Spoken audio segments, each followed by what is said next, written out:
declare after you add us. Okay, we're live. There you go. Perfect. Oh, we're live Here's right now. Here's the intro. And who are you? The Three Amigos. And one senorita. With a +1. I'm plus. Oh, wait, let me get my actual microphone going. Oh, there we go. Now my microphone's working. Wow, you sound so much better, Aaron. Thank you for that. Wow. Oh, yeah. Excellent work, Aaron. We have some amazing stuff to talk about tonight. So here's how all this started. This started with a text message I got from a super deep undercover source inside the bubble saying, hey, look, I just got to tell you a story about the blatant false statistics that occur in Scientology. Because I think people don't understand, how can anyone actually fall for these ridiculous statistics that they're told in the bubble? We're expanded by 62x and this and that. He goes, how can anybody fall for this? And he said, look, in March 2018, when Scientology TV launched, the registrars responsible for signing up people for their very first introductory courses in Los Angeles, they were told, your statistics better be highest ever in history, or you're definitely trying to make David Miscavige wrong. In other words, you better have the best stats ever, or you're intentionally doing it to make David Miscavige look bad. Okay. Even though no one's going to write or come into the org after they see a TV commercial. Right. And so, of course, when registrars are given that ultimatum, you better do X or else you're basically saying F you to David Miscavige. They're, of course, going to do whatever it takes to get the stats up, including blatantly falsify them. So what they did is all of these registrars just started calling Scientologists, seasoned Scientologists, and saying, just buy 3 or 4 extension courses. And I'm like, well, I don't need an extension course. Just buy them for someone else. Just buy them for someone else. Don't worry. And so someone would buy 4 extension courses, and no one started the course. But the organization would count it as a brand new first service start, a blatant stat push. And also the extension courses are anywhere from like 50 to like $150. So they're for $20. They're $20. So for a rich Scientologist to throw away $60, it's like, come on, hook a brother up. Throw me a bone. And so the new service starts at LA Org was like 165 new first time service starts this week, 170 the next week, 175. Anyone with 2 brain cells to rub together would know it's not possible for that many people to have started. There's not enough seats in the course room, and anybody could have walked through the org at any time and been like, where's the 160 people that started course this week? Like, nobody's there. Okay. And so, of course, it's discovered the stats are false several weeks later. And it's like, okay, but this is an example of blatant false reporting. And I was telling my wife, Heather, this story.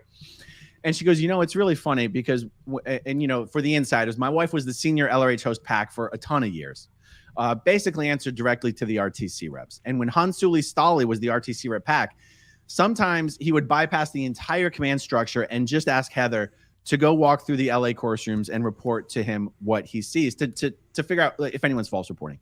She would walk through the course rooms. She would come back, sir, the course rooms are empty. Or there's one person. And she said he would get pissed at me. Like she was the one who should be filling up the course rooms. Right. And she's thinking to herself, so wait, you only want me to give you BS good news? Like, why'd you ask me to do the inspection? Like, this is why people false report, right? Yes. And so it occurred to me that, you guys all worked personally with David Miscavige. And I wanted to ask you, how much of what happens up lines is Miscavige? Because in the corporate environment, of course, there's people who play cover your ass all the time, and they want to, sit on bad news. That happens all the time.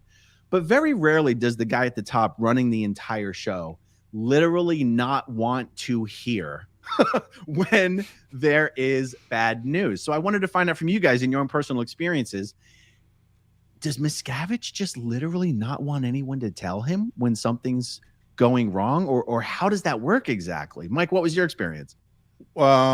Primarily that when he was told something that was bad news or he didn't like to hear, the messenger was the one, just like the Hansuli example, the messenger would get their face ripped off.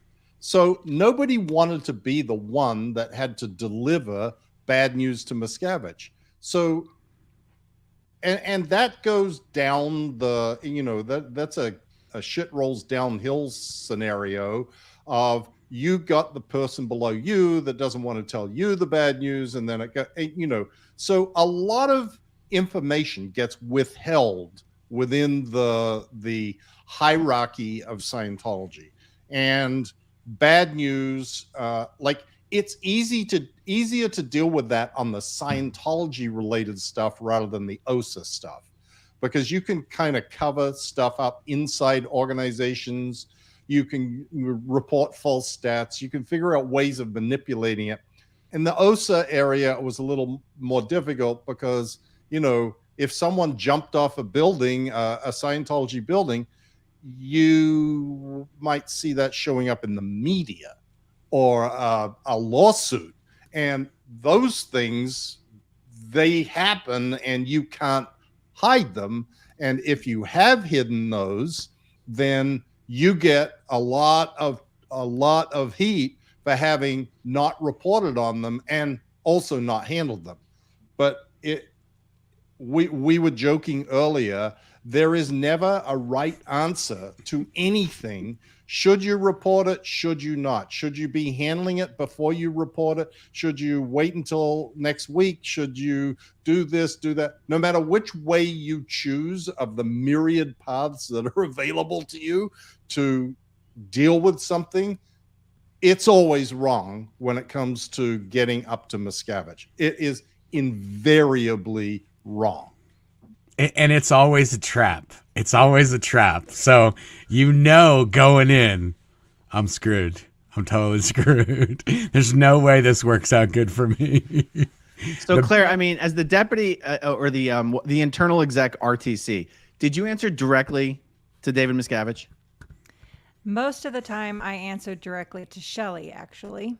But what comes to my mind when we're having this discussion is the amount of time. So I would attend most of the meetings Miscavige had with the int execs, and the amount of times there would be a debate before he got there as to who was going to be the sacrificial goat. That's who was totally going to deliver true. news. That was 100% like, it's like, no, you got to do it. He responds better to you. No, you do it. Oh my God. Right. It was Mike? like one of these things, You were like there many times. like we know that it's this thing that happened is going to come up. And Yes. we all know that it happened, but we don't know if he knows or not. But somebody has to tell him, because if somebody doesn't tell him, we're likely all going to eat it. So somebody has to be the sacrificial lamb.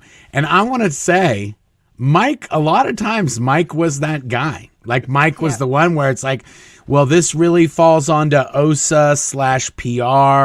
So it has to do with events, and you're really the one that works on events the most, Mike. So I think you're gonna have to fall on this one, babe. And and Mike would be the fire eater. He would do it, and he'd come out okay. And if me or Jenny DeVock or somebody else or the person that was my boss, which was the commanding officer, Lisa. Golden Era Productions, usually if somebody like that did it, it would be like this could go real sideways. Yeah. But and yeah. it also often resulted in the person who was reporting to Miscavige being hauled off to be interrogated as to Sometimes what they were up to. That was I've been hauled off mid-meeting. Like you don't even get to finish this. Back. Yes, I was going to still going on. Yes. Greg Wilhair reporting. Same. So this is what came up. Yeah. He admitted that he was deliberately sabotaging this whole affair. And it was Greg Wilhair, Aaron, Greg Wilhair would be in the meeting. And so Dave would literally just look at Greg and be like, yeah, take him. And then you just be like, oh, shit. And then Greg would be like, come on, let's go. And they'd go to like a room, like just down the hall. Just go in there, set up an e-meter. Okay, what's going on? And then you got to like cough and tell whatever you want to say, whether real or imagined. And then you'd come back to the meeting, and then Greg would tell him this, and this. And then you just keep going in the meeting like nothing happened. And you just be like, this is so crazy. If you want to really go next level on through the matrix, somebody would get hauled off for sec checking or interrogation as ordered by Miscavige. Then let's say it was me doing the interrogation. I'd have them report to Miscavige, this is what came up. And then the next response would be, all you guys ever do is give me bad news. Yeah. There's no handling or anything. It's just like, you asked what happened. This is what happened. It's like, well, what's the handling? Like, it's not my job to handle this rando, dude. There's a whole organization set up for this. But the entire management system and structure of Scientology involves holding people accountable for things they have absolutely no control over. And I know on a Sea Org base, many Sea Org members, from their perspective, the RTC rep is the one running around with the ultimate authority and the big stick, and they can just, put heads on pikes. But it did occur to me at some point, Miscavige must have turned on the RTC reps at the bases and said, what the hell are you guys doing? That advanced tech VSD is down. And if you're an RTC rep, it's like, what the hell are you going to do about that? So you just go around nuking everybody else, right? Because it's impossible for the RTC reps to actually be submitting accurate reports up to Miscavige. How could they possibly, when statistics are terrible? And yes, many of these RTC reps have been on post for a very, very long time, like Ty Webb, who we're going to talk about in a second here. How do these guys survive when Scientology in their zones is contracting and they've been the number one guy the entire time? How do they last? They're good at finding someone to blame. Well, that's what I was just going to say. As long as you can keep serving up sacrificial lambs, as long as there's more lambs to be executed, then you're good. When you start running out of lambs, that's when your head becomes a little bit more precious. Yeah. Is that even why Miscavige would keep bringing up new saviors to international management like Debbie Cook? 100%. Because we'd burn through them. Yeah. He'd bring these people to the base. He'd be like, these guys are going to kick your ass. And we'd be like, yeah, look, going to love to see that. And then 3 weeks later, they're cleaning paint buckets. And you're like, hey, can you finish up those buckets? We got a whole nother stack for you to do. And this is like, that's what happened with Angie Blankenship and Jenny DeVock. They came from Florida. And Russ Bellin and Tom DeVocht and even Mike. And, there would be a flavor of the month. It would always be a new person that would be his loyal soldier that's going to get stuff done.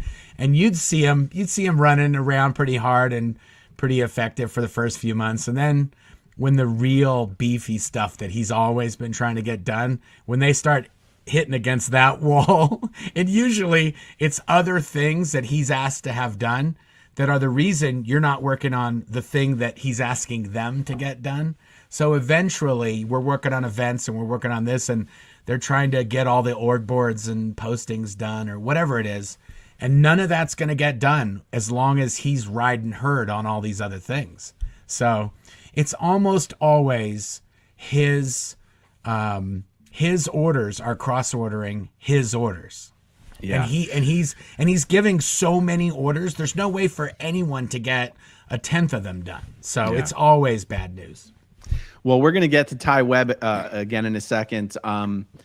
But it did occur to me that, someone like a Tracy Danelovich, who's sort of been running middle management this whole time, now that Miscavige has relocated himself to LA and is working out of SMP, just like 6 blocks from Tracy's office, her life must have gotten much more complicated because she can't, Miscavige is there to see. Like, it's one thing to throw people under the bus when the person you're reporting to is, hundreds of miles away.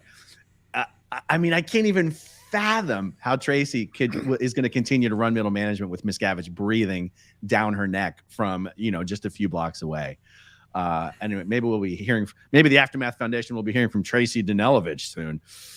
Okay, but I want to talk about Ty Webb, because when we talk about people being afraid of reporting to David Miscavige the real scene, or actively false reporting to make themselves look good, it doesn't get much better than Ty Webb and Jason Hemphill. And this has to do with how the Chase Wave stuff really blew up for real. because the Chase Wave credit card fraud stuff was resulting in lawsuits upon lawsuits upon lawsuits. And those lawsuits were hitting the desk of Rick Moxon. And Rick Moxon knew that Ty Webb and Jason Hemphill were actively gatekeeping and filtering any reports from going up lines above their heads. I mean, this might sound like it's letting Miscavige off the hook, but they were actively, and I've spoken to people who were literally pulled into offices and said, please withdraw this report and don't route it. Like, I've spoken to people who had that conversation had with them. So they were actively preventing information from being sent up lines about the financial irregularities, the credit card irregularities. And Rick Moxon knew that, and he's getting these lawsuits. Rick Moxon walked into LA Org one morning when he knew, or the morning that Jason Hemphill and Ty Webb were in South Africa for the opening of the new AO. Okay. Yeah. He walked into LA Org with a tape recorder, sat down in the reg office, and interrogated the registrars to ask them what they were doing that was creating the lawsuits. Wow. And they spilled their guts. Oh my goodness. He routed the tapes directly. He routed the tapes directly to Miscavige. Oh my goodness. Miscavige had taught. Go ahead. What? I was just gonna say, Moxon's been around since the Geo days. He knows how to play the game. Okay. Yeah. He knows how to save his neck. He knows exactly how to play this so that he keeps writing checks to people, making lawsuits go away. And because he's the one been cutting all these checks, then he knows he's in the right and that this thing needs to get covered up. So this is I'm looking at it from Moxon's view. Like, he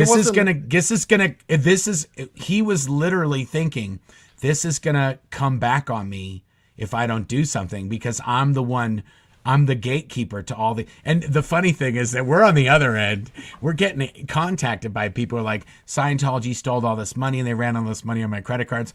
And we're like, hey, talk to Graham Barry. He's been very successful in getting them to write checks. And meanwhile, Graham Barry's, he literally, correct me if I'm wrong, Graham, but if you're on here, if you hear this, but he would get the person's info, find out how much they got scammed. He would write a letter to Rick Moxon, and they would send him a check for the entire amount that he listed out. And he had all the records and all the credit card things. And he, Mike, he did like at least 2 or 3 of these things that were like check. Oh, more than that, Mark. I know of at least a handful. Graham had himself a little class action going. Yeah. He was very effective. Yep. Anyway, but yeah, so okay, Mike, so Mark Moxon finally sends took a breath, Mike. That was your chance. I know. No, it's sort of pointless to say what I was going to say now. No, say it. I was going to say Rick Moxon was an unindicted co-conspirator rather than someone that was sent to prison for a reason. Yeah. He was an unindicted he's co-conspirator careful. like L. Ron Hubbard was. Because he knows how to cover his couldn't butt. get. Yeah, exactly. Well, also, that was an unindicted co-conspirator into the largest infiltration of the United States government in its history. Right. So check this out. And this is how I don't know how Ty Webb has survived, much less Jason, because Jason's not even an RTC. So Miscavige had Ty and Jason stay in South Africa while Miscavige came back to LA to oversee Jenny Linson and Mark Yeager, who were running the investigation into what the actual what is the breadth, depth, and scope of this financial fraud, all these millions of dollars of unauthorized transactions. Miscavige specifically kept Ty and Jason in South Africa so they couldn't muddle up the investigation. And per the information that's been given to me, these two have survived.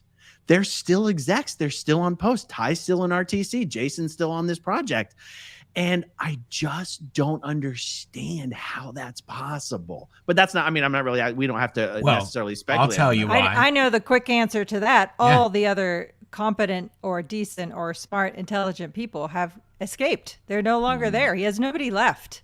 Well, also, I if he busts them and they turn to the dark side with us, they got a whole nother mess on their hands because now these guys are witnesses they're not under their thumb. So it might be good to keep them. Yeah, it might be good to keep them on lockdown for a few years until the statutes run, and then you can drive them into the ground. So check this out, guys. It was Jason Hemphill himself personally, as he was posted as like CO PAC.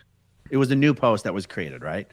Overseeing the CLO, all three orgs. There was finally one person in charge of all of it. Kind of like when James Byrne was made COFLB, right? Right. And he would walk into the Div 2, the registration area of LA org, and enter in an electronic postulate check into the system. He would book revenue. He would book $30,000 of revenue into this because it's entered electronically. Apparently, you book the GI book is electronic, and be like, figure it out. And if it didn't get figured out, the false report would still go through. And it was Jason Hemphill personally who started, first of all, false reporting the GI. And then in order to make up for the false reported the GI, the regs would fall back on their their unauthorized credit card transaction schemes. But it was all Jason Hemphill. It was all Jason Hemphill and Ty Webb. They did the whole thing. And so could you imagine if these guys turned state's evidence and started talking? Oh, yeah. Started talking to the authorities? Well, that's another thing. Like if we have any kind of, like, I don't know how we can lock any of this up, but if this information gets turned over and then they subpoena those guys, like if something, because a lot of law enforcement has this information has been turned over to the proper authorities. So all the people that are going to comment, you guys should tell we did that when we first heard about this. More than once. Yeah, we've met. They have the info. And they have all the spy files as well, in case anybody asks about that too. Yeah, I think they keep the Ty and this other cat. I think they keep those guys on lockdown. But I will say, Aaron, it's a little strange to me that you believe that they're in the same positions they were in? Well, they were basically assigned to do what Angie Blankenship was supposed to do, which was be the one person over the entire Ideal Org program. And so basically, my information is good as of a couple of years ago, where they are still the ones in charge of the Ideal Org program. So they bounce around. Hang up job of that. Yeah, they were supposed to open 4 orgs. This first quarter, they've got 3 weeks left. They've got 3 weeks left. Yep. They're doing worse than me on the subs in the birthday game. At least I'm in second. So was Ty Webb ever pulled up to international management to have, or has he always been a continental level RTC guy? He was there when he was first training, right, Claire? So he's training under, so he was training as an RTC rep at the base in, I believe, 95, then 96. I mean, he was training as an RTC rep at the same time I was. But he absolutely had been up to the base. And I think even at one point he was IGMAA at the base.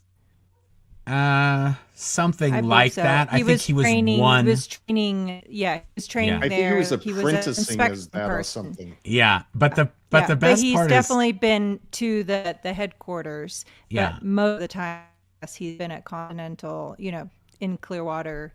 That's where he's from. Yeah, but he was. I want to say he was like 16 or 17, Aaron. He was young. Maybe. Oh, I know Ty from Flag. That's why I'm asking, because he was in CMO there. And then I was jealous of him because I wanted to be in CMO, and then I wanted to be in RTC. And just in case everyone doesn't know this, Claire, as an RTC rep, was one of my supervisors. She was Aaron's boss. And she was most definitely Mr. Headley. Yes. No, so I knew Ty. Yes, sir. And Ty was always known to be a pet of David Miscavige. Yeah. Yeah, yes, he was. He had the same hair. He had the same build. He was short. He was young. He was from CMOCW. It was like he was one of those guys. There was a few guys over the years, like Jesse Radstrom was one of those guys for a little while, and he also was IGMAA for a little while. So yeah, these guys, they come to the base and then they get chewed up and spit out just like anybody else. So Yep. yeah, I figured, if Osa's gonna watch all of our stuff, they might as God. well learn the dirt that we are learning about who was behind the Chase Wave flap. Miscavige said it was the largest financial threat to Scientology in its history. Wow. Even more than the IRS bill? Didn't they have $1 billion IRS bill at one point? Yeah, I mean, Miscavige is probably just He's just blown it out his ass. Yeah. I mean, that's today's flap. Yeah. Every flap Yes. in when you're around is the biggest flap in the history of the universe, and you caused it. And But there's here's also, where it gets interesting, guys. I mean, and I'm curious. I realize as I'm about to say this, this kind of stuff might tend to get Miscavige off the hook more than put him on the hook. But here's what's interesting: it was Miscavige who would get the results of all these investigations and then have private meetings with all of the commanding officers of the PAC orgs and brief them on what was happening, not the other way around. wow. Like he personally was like, oh yeah, we're handling it and we're going to take him off post and we're going to do this. It was almost like he was handling and reporting to them. That's not usually the way that goes. Well, it sort of is, because he likes to take credit for everything. Like, he likes to take credit when the stats are going up and stand on stage and say, we've got 10x expansion and 4 times in the last 3 months over what it was in the 7 years before that, etc. Like, blah, blah, blah. There you go, everybody. Blah, blah, blah. And Nice. then when it all turns out to be shit, he's not briefing them. He's making them wrong. He is telling them how fucked up they are, that they don't know what's going on right under their noses. He does. Now he's coming in there to lay down the law and tell them, you people, you're incompetent. You don't know what you're doing. The mighty COB, had to step in and deal with this situation now. That's how those meetings went, Aaron. I've been in dozens of them. Yep. And I would add to that historically, at least from what I've witnessed, when he does that form of damage control, i.e. swoop in, he is involved. And he's doing that so that nobody can turn around and say... Go back one sentence. You froze us for a second. When he swoops in... Historically, it's because he was involved. It was based on something he said to do. And now he's going to make damn sure that it appears as if he's the big savior of the day. Yeah. Oh, like Lisa McPherson. Exactly. Yes. I was just about to Exactly say that like to Lisa you, Aaron. McPherson. Just like Lisa McPherson. You Yes. And Mike, he with the Lisa McPherson thing, he kept his involvement in that so secret that you didn't even know as you were handling it that he had started it. Well, the other thing I was just going to say is Absolutely right. that also plays into this theory. Like, why doesn't this Ty and this other dude get jacked up? Because he knew about it and they were doing their thing, and he's also their guys. Like, the only reason those dudes are there is because of him. So yeah, you can bet that Jason Hemphill and Ty Webb, when things were going really good and the money was being made, were getting some nice watches or maybe a little car or some sort of a Henning Bendorf, Dan Sherman kind of side gift. I mean, sometimes people who have been in, like, accomplishing something that he thinks is so stellar, not him personally, but he has those people awarded with some serious stuff.